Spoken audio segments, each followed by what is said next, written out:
Hello, Erin from Morehouse Farm here with today's knitting tip, which is how to do a Garter-Tab cast on.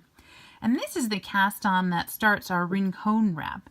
And you can see right here at the very beginning, the very edge, there's 3 stitches that are done in garter stitch, and that'll continue along the length of the shawl.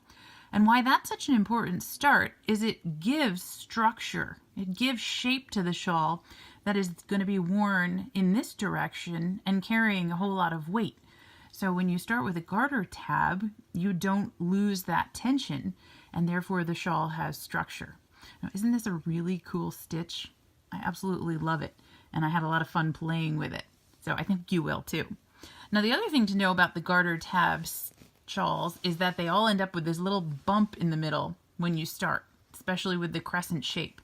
It will block out as long as you make sure to be loose with your edge stitches. That's a key point. Some knitters like to do, instead of knit stitches on the edge, they like to do a yarn over just to make sure there's enough give in those edge stitches. Totally up to you. Play around with it, see what you like. But let's get started with how you do this.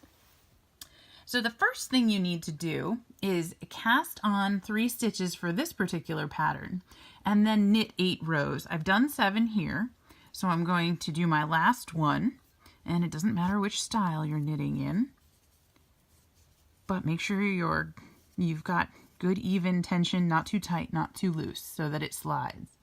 Now this little guy that starts to look like a strap is really the very edge of our shawl. And in order to grow this crescent, we need to add stitches along the long edge and then along the short edge again here. So it'll be growing in 3 directions as we knit each row. So what do I want to do first is pick up stitches along the long edge. I've got 3. I need 4 along the long edge. And all I'm going to do is pick up the edge stitch from the garter rows. That's a real good way to measure where you want those stitches to be. And again, it's important that they're loose so that this is easy. So here's 4. And then I'm going to pick up 3 more along the bottom edge. And the more you do this, the easier it gets. And the more you do this, the neater it starts to look too.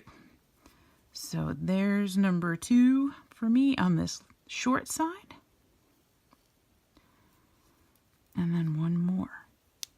And sometimes it helps to have another needle to poke in if you got a little bit tight like I did on this edge stitch, or maybe you take the flexibility out. And just make sure you get that last one on that side. Oh, I was doing so good here too. Oh, I see what happened. I split the yarn. All right, so there I go. Now I have 10 stitches.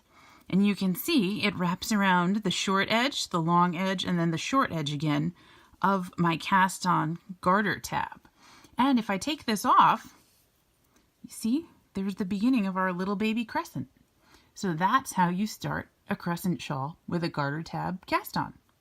Happy knitting from Morehouse Farm.